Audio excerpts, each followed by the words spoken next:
Bienvenidos. Esta es la versión especializada en salud del Noticiero Científico y Cultural Iberoamericano NCC. Soy Jonas Birmar y los acompañaré en este espacio de la Asociación de Televisiones Educativas y Culturales Iberoamericanas, ATEI, que busca difundir la ciencia y la tecnología en toda Latinoamérica. Aun cuando existe mucha información acerca del coronavirus y la enfermedad que ocasiona, hay varios aspectos que se mantienen en investigación, como el daño específico que provoca en algunos órganos o sus efectos a largo plazo, como el COVID largo, un síndrome emergente que no está establecido aún como diagnóstico oficial dentro del sistema médico. Desde fatiga hasta la pérdida de cabello, pasando por el trastorno de la atención, la pérdida de la memoria, de la audición y la ansiedad, son algunas de las 50 manifestaciones clínicas que puede presentar una persona después de haber tenido la enfermedad provocada por el virus del SARS-CoV-2 y que se asocian con el llamado Long COVID o COVID largo. Así lo asegura un estudio realizado por 7 investigadoras y publicado en la revista Scientific Reports de Nature. Somos un grupo de 7 investigadoras, mujeres, 6 de nosotras somos mexicanas, lideradas por la doctora Sandra López León. Y lo que hicimos nosotros fue una revisión sistemática de toda la literatura médica que se había publicado durante 2020 para analizar qué se sabía realmente sobre este long COVID o COVID largo. Y lo que hicimos fue encontrar más de 18,000 artículos. Las investigadoras seleccionaron 15 de estos estudios que incluían 47,900 pacientes de distintas partes del mundo. Entre los efectos a largo plazo, encontraron que la fatiga es la principal manifestación con un 58% de prevalencia, es decir, que 6 de cada 10 personas la padecen. Le sigue el dolor de cabeza con un 44%, los trastornos de la atención presente en un tercio de las personas, así como la pérdida de cabello y la falta de aire. También se pueden encontrar síntomas como dolor de articulaciones, dolor en el pecho, trastornos del sueño, pérdida de peso, de vista, depresión y problemas de salud mental. Y lo que hallamos fue que el 80%, es decir, 8 de cada 10 personas que se habían recuperado, entre comillas, que habían pasado sus 15 días de COVID-19 agudo, quedaban con algún tipo de secuela más allá de este periodo. Podía ser 2, 4 meses, nuestros estudios llegaron hasta 6 meses. Esto es interesante porque no nada más son nuevos, en algunos casos son algunos que no se resuelven, como por ejemplo la anosmia, la falta de olfato, ¿no? Estas persisten y a veces hay personas que llegan hasta un año sin recuperar el olfato. Se ha encontrado en autopsias hasta virus en los testículos, ¿no? Y uno de los efectos del long COVID es la disfunción eréctil. Entonces, como este virus es capaz de infectar tantas zonas del cuerpo, pues así estamos viendo la sintomatología del long COVID, esparcida prácticamente en todos los órganos. De acuerdo con el estudio, el COVID largo se presenta con mayor incidencia en mujeres. Incluso, algunos reportes muestran que hay una relación de 70 mujeres por cada 30 hombres. Hasta ahora no está establecido en el sistema médico cómo diagnosticar long COVID. Hace falta tener más certezas, pero se sabe que las vacunas pueden reducir el riesgo de tener secuelas por esta enfermedad. Ahorita, lo único que sabemos es que haber tenido COVID-19 es un factor. Entonces, seguimos con la prevención de casos porque todavía no sabemos cómo frenar o cómo evitar que las personas que tienen COVID-19 largo puedan o no tener secuelas. Ahora, algo muy interesante es que las secuelas son independientes de la severidad del COVID-19. Hemos encontrado secuelas incluso en personas asintomáticas. Una de las grandes preguntas es cuál es el efecto de la vacuna con el long COVID, y creo que esto es un tema muy relevante. Y lo que se ha encontrado son 2 temas muy alentadores. Por un lado, que si tienes COVID largo, si tienes alguna de las secuelas, en el 25% de las personas se cortan, se interrumpen las secuelas al vacunarse. Entonces, si tienes secuelas y no te has vacunado tu primera, tu segunda o tu tercera dosis, vacúnate. Una razón más para vacunarte porque podría ser de esas una entre cada 4 que interrumpen sus secuelas gracias a la vacuna. Desde México, reportó para el Noticiero Científico y Cultural Iberoamericano NCC, Karen Rivera de Canal 22. restricciones en espacios públicos, escuelas cerradas y el trabajo desde casa es la situación que enfrentan millones de personas en China tras un reciente repunte de contagios masivos de COVID-19. Una situación que recuerda los primeros días del brote que hace 2 años disparó la pandemia y que hoy mantiene al gigante asiático una vez más bajo fuertes medidas de seguridad. Hong Kong impone pruebas de COVID obligatorias a toda la población. El gobierno hizo el anuncio el martes en medio del peor brote de coronavirus en el territorio desde el inicio de la pandemia. Aquellos que no tomen la prueba universal serán considerados responsables. Esperamos hacer 3 rondas dentro de un cierto periodo de tiempo. De acuerdo a la nueva reglamentación, los más de 7 millones de habitantes deberán someterse a 3 rondas de test obligatorios en marzo. Estos se desarrollarán durante varios días y además los residentes tendrán que efectuar a diario pruebas rápidas de antígeno en sus propios hogares. El territorio semiautónomo vive una 5ª ola de la pandemia con miles de contagios diarios.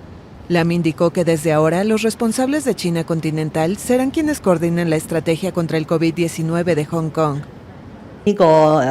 Esta pandemia que empeora rápidamente ha excedido por mucho la capacidad del gobierno de Hong Kong para abordarla, por lo que existe una gran necesidad del apoyo del gobierno central para combatir el virus. Las personas que den positivo por coronavirus serán aisladas en centros especiales de cuarentena dispuestos con ayuda de autoridades chinas. Comercios e instalaciones como gimnasios, bares y salones de belleza permanecerán cerrados hasta fines de abril. En tanto, las escuelas se utilizarán durante la campaña como centros de pruebas por COVID. Los vuelos procedentes de 9 países, entre ellos Gran Bretaña, Estados Unidos y Francia, continuarán prohibidos. Durante gran parte del periodo pandémico, la comunidad científica se ha enfrentado con el reto de desmentir a colectivos que niegan la efectividad de los inmunizantes contra la COVID-19. En Italia, un nuevo protocolo propone sanciones para quienes a estas alturas no se hayan vacunado, las cuales incluyen no permitir el ingreso a lugares públicos o suspensión de funciones y salarios en los trabajos. Italia impone desde hoy multas a los mayores de 50 años no vacunados y la obligación de mostrar el certificado sanitario para entrar en la mayoría de comercios, oficinas públicas y bancos. También desde hoy, la vigencia del llamado certificado reforzado que se obtiene tras completar el ciclo de vacunación o curarse de la COVID-19 pasará de 9 a 6 meses. Los controles serán realizados por la agencia tributaria, cruzando los datos de las personas que residen en Italia con los registros de vacunación, y quienes no estén vacunados recibirán una sanción de 100 euros. Los mayores de 50 años que no han recibido ni una dosis de la vacuna hasta la fecha son 1,9 millones. Este lunes, el ministro de Sanidad, Roberto Esperanza, firmó una ordenanza que extenderá el cierre de discotecas y la prohibición de conciertos al aire libre hasta el 10 de febrero, además de la obligación de usar mascarillas al aire libre en todo el país. Una encuesta realizada por la Agencia de las Naciones Unidas, especializada en salud, reveló la cantidad de servicios para otras enfermedades como cáncer o diabetes que se han visto detenidos o afectados debido a la prioridad que significa el SARS-CoV-2 para los sistemas de salud. Entre estos tratamientos pausados se encuentran las medidas para contener otra pandemia, la del VIH. La concentración de recursos públicos para enfrentar la pandemia de la COVID-19 en Latinoamérica provocó una desatención de los programas de prevención y tratamiento del VIH-Sida y además recrudeció el estigma hacia esta población. Yaris Campo, activista y mujer con VIH y SIDA, habló al respecto en un foro celebrado en Panamá. Y por supuesto que una persona con VIH prefirió no ir a retirar medicamentos que tener que decirle al administrador del edificio que estaba saliendo a retirar medicamentos. Preferían no salir a buscar los medicamentos por no decirle a los policías en la calle que tenían VIH. Preferían no buscarlos porque quien los atendía en la parte de abajo del hospital, que era el filtro, requería saber cuál era el trámite que esa persona iba a hacer. En el encuentro, organizado por la Alianza Liderazgo en Positivo, ALEP, y Poblaciones Clave, los participantes denunciaron la desatención y las deficientes respuestas del Estado al VIH por la COVID y exigieron que el asunto sea puesto en su agenda ya que está causando una severa afectación en la población. Según Campos, lo que ha ocurrido es que los equipos para el testeo de carga viral y CD4 recuento de linfocitos para determinar la salud de las personas con VIH en tratamiento fueron utilizados para hacer las pruebas de COVID. En razón de ello, las personas con VIH han quedado en una situación precaria, fueron mandadas a sus casas y hoy tratamos de rescatarlas para su tratamiento, dijo Campos. Ante el aumento de las infecciones por el VIH en América Latina, se requiere de más financiación estatal dirigida a las poblaciones clave, dijo a EFE la venezolana Alejandra Corao, asesora de servicios y sistemas de la Oficina Regional de ONU-SIDA para América Latina y el Caribe en Panamá. En la medida en que las respuestas al VIH se centren en las personas, haya participación comunitaria, nos pongamos los lentes de las desigualdades y lleguemos a donde no hemos llegado, en esa medida las metas se pueden alcanzar. Si a estas alturas de la vida pudiéramos regresar en el tiempo, seguramente en muchas situaciones tomaríamos otro tipo de decisiones. Quizá disfrutaríamos más de las pequeñas cosas o seríamos más arriesgados. Toda esta sabiduría que se adquiere gracias a la experiencia que dan los años es utilizada en un país del continente africano, como método que acompañe los procesos psicológicos de los y las más jóvenes. A acudir a mujeres mayores para buscar ayuda psicológica. Es la idea de una iniciativa que busca procurar la salud mental en Zimbabue, un país que cuenta tan solo con un psiquiatra por cada 1.000.000 de habitantes. Ocurre en estos bancos llamados Bancos de la Amistad. Se encuentran distribuidos en diferentes lugares del país. Son el punto de encuentro de los pacientes y de cientos de mujeres voluntarias que han sido formadas como consejeras, a modo de trabajadoras informales de la salud. Es el caso de Joyce Chimguero. Desde 2017 ha atendido a más de 500 personas. Many people come here with social problems and family problems. Bernice Chaguira es supervisora clínica e instructora de la iniciativa. In our communities, grandmothers are respected. There are people who people listen to, and there are people who are comforting, and people run to them when they have any problems. El proyecto, que ya ha sido replicado en otros lugares del mundo, nació en 2015. Inicialmente buscaba atender a personas afectadas por una controvertida campaña del gobierno de Zimbabue que pretendía eliminar zonas de asentamientos informales y que dejó alrededor de 700.000 personas sin hogar ni trabajo, según datos de la ONU. Actualmente el proyecto cuenta ya con 700 consejeras y 30 supervisores, pero aspira a reclutar a 2 millares más para alcanzar el 1.000.000 de personas atendidas para 2023. Una enfermedad rara es aquella que tiene baja prevalencia entre la población. Según datos de la OMS, afecciones inusuales suelen presentarse en menos de 5 personas por cada 10.000 habitantes. Entre estas enfermedades extrañas se encuentra la mucopolisacaridosis, un padecimiento que cuenta con un diagnóstico complicado. Entre las 7.000 enfermedades raras que hasta el momento se han descrito, las mucopolisacaridosis son de las que cada vez más se notan, aunque su diagnóstico puede tardar hasta 8 años. En el país se estima que 1 de cada 100.000 nacidos vivos tienen esta condición. Este padecimiento impide al organismo producir enzimas que ayudan a procesar ciertas sustancias en el cuerpo, que al carecer de ellas provoca serios trastornos en el organismo. Estas enfermedades, también conocidas como lisosomales, están presentes en el país y aunque no hay registro real de cuántas personas viven con ellas, se estima que alrededor de 500 pacientes en el país las padecen, explica la coordinadora nacional del programa de pacientes de la Asociación Civil FABRI de México, Alejandra Zamora. No tenemos un número exacto porque el diagnóstico sigue siendo difícil. A lo mejor tenemos registrados de las diferentes asociaciones alrededor de unos 500 pacientes con mucopolisacaridosis, pero el tema es que no quiere decir que sean todos, sino solamente los que han sido diagnosticados. Y esto también tiene que ver, como lo comentas, bueno, porque no lleguen a una edad adulta, o definitivamente el diagnóstico siempre ha sido una odisea, es un problema muy fuerte en las familias y bueno, eso es a lo que nos enfrentamos también hoy. En Jalisco se tienen registradas 8 personas con mucopolisacaridosis, también conocido como el síndrome de Morquio. La coordinadora lamenta que el diagnóstico de estos síndromes tarda entre 4 y 8 años y en algunos casos hasta más, por lo que es muy importante que se conozcan algunos de los síntomas.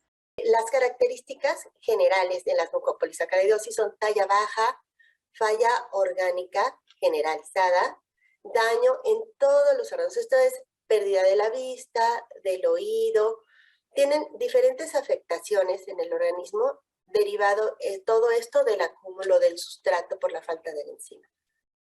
Sin embargo, el viacrucis no termina al llegar a un diagnóstico, sino en recibir el tratamiento. Actualmente el Instituto Mexicano del Seguro Social se ha negado a dar el medicamento, sobre todo a quienes padecen el síndrome de Morquio. Tenemos pacientes, cerca de 50 pacientes con este tipo de enfermedad, con este síndrome de Morquio, ya en todo el país atendidos y tienen tratamiento. Pero tenemos un grupo importante de pacientes con derecho a biencia del IMSS, donde el Instituto Mexicano del Seguro Social no acepta el tratamiento, no les está dando el medicamento que se requiere, que es un reemplazo enzimático, así como lo hace con el resto de las enfermedades lisosomales, que ya tiene el instituto pacientes atendidos desde hace mucho tiempo. Bueno, no entendemos por qué la discriminación hacia estos pacientes. Ellos no tienen tratamiento en el Seguro Social. Por ahí empezó un paciente aislado en Guanajuato, donde sus médicos decidieron darle el medicamento porque aparecía en el listado del IMSS, pero al mes se lo retiraron sin ninguna explicación. El niño empezó con su tratamiento y se lo quitaron al mes. Esto es muy grave porque, bueno, de alguna forma era un derecho ganado, ¿no? Y le quitaron el tratamiento. Hoy en el IMSS no tenemos pacientes que estén recibiendo el tratamiento disponible para el síndrome de Morquio. También han solicitado en varias ocasiones ante la Secretaría de Salud que se sume el estudio de estas enfermedades lisosomales en el tamiz neonatal para detectar en buen tiempo estas deficiencias de enzimas. Para Señal Informativa, Rocío López Fonseca. Una metástasis ocurre cuando las células cancerígenas logran separarse del lugar en donde se originan para formar tumores nuevos en otras partes del cuerpo. Para evitar esto, un equipo de investigación en Barcelona descubrió que una proteína utilizada hasta ahora para atacar tumores puede también funcionar en casos de metástasis. Investigadores de Valdebrón Instituto de Oncología han demostrado que Omomic, una proteína terapéutica que funciona para atacar tumores primarios, es también eficaz para la metástasis en cáncer de mama. Desde hace tiempo se sabía que la familia de genes MYC desempeña una función importante en el desarrollo de muchos tipos de tumores, y Omomic, como proteína inhibidora de los mismos, es eficaz para tratar tumores primarios. Su utilidad se ha comprobado en experimentos tanto in vitro como in vivo. Gracias a estos últimos estudios, estamos seguros que la inhibición de MYC puede prevenir las metástasis o hasta reducir su tamaño y su número cuando las metástasis ya se han formado. Esto para nosotros es importantísimo porque los pacientes en este momento con cáncer muy raramente mueren de cáncer de tumor primario, sino mueren más a menudo de metástasis. Entonces las metástasis son el desafío mayor para la terapia contra el cáncer. Omomic fue creada por Valdebrón como una mini proteína capaz de inhibir el MYC y tras múltiples estudios preclínicos cuyos resultados han dado la vuelta al mundo, se está probando ahora en pacientes, en un ensayo clínico iniciado en mayo del año pasado. En la mayoría de los países, las actividades públicas están disponibles en su mayoría. Por eso era importante el desarrollo de dispositivos que pudieran detectar en tiempo real si una persona está infectada de COVID-19 o no. Sobre todo, para el uso de autoridades o empresas que operan con gran afluencia de personas, como restaurantes.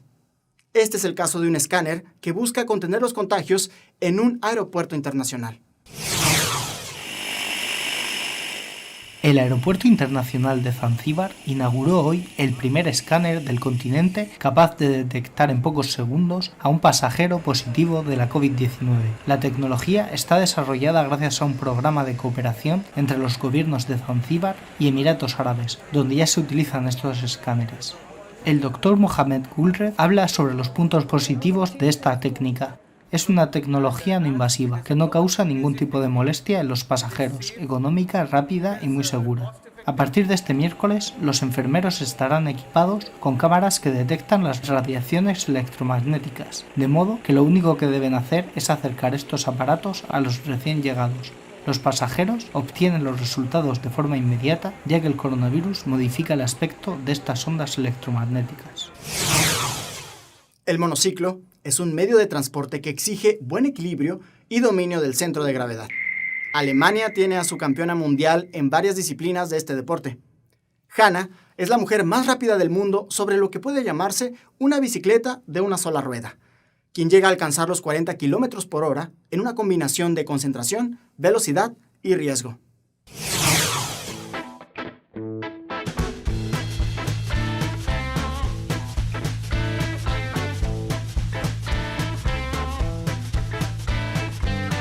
Ich habe hier zwar einen Lenker, aber der ist ja wirklich eher dafür da, dass ich den Wind reduziere. Der ist nicht fürs Abstützen. Fahrräder, da kann man sich erstmal am Lenker festhalten. Das hat das Einrad nicht als Stabilitätsstütze.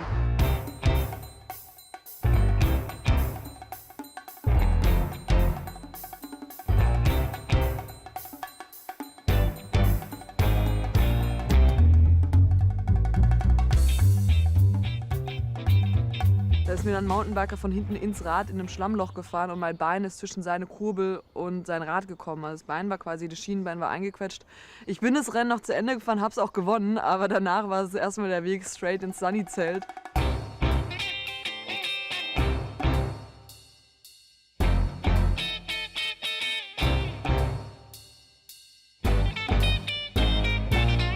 In vielen physischen Sportarten ist es ja wirklich undenkbar. Und das war schon nochmal ein Riesenunterschied und das ist deshalb auch für mich was ganz, ganz Besonderes. Würde ich behaupten, den 1-Stunden-Weltrekord, da ist noch mehr drin. Es gibt auch einen 24-Stunden-Weltrekord im Einradfahren, den werde ich auch noch angehen, dann wird es halt 24 Stunden. Also man kann da schon lange drauf sitzen. Man muss das Sitzfleisch halt trainieren.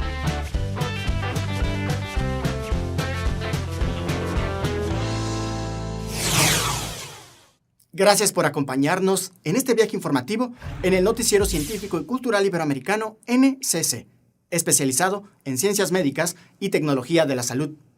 No se pierdan las emisiones especiales de Ciencia, Tecnología y Cultura con Ana Cristina Olvera e Iván Carrillo. Gracias a los socios de ATEI, que a través de sus plataformas hacen posible esta transmisión. También gracias a las agencias informativas AFP, EFE, Notimex, Xinhua, Euronews y Deutsche Welle. Visiten nuestra página noticiasncc.com. Utilicen nuestra aplicación móvil y síganos en nuestras redes sociales. Nos encuentran como NCC Iberoamérica. Soy Jonas Birmar. Cuídense mucho. Nos vemos en la próxima.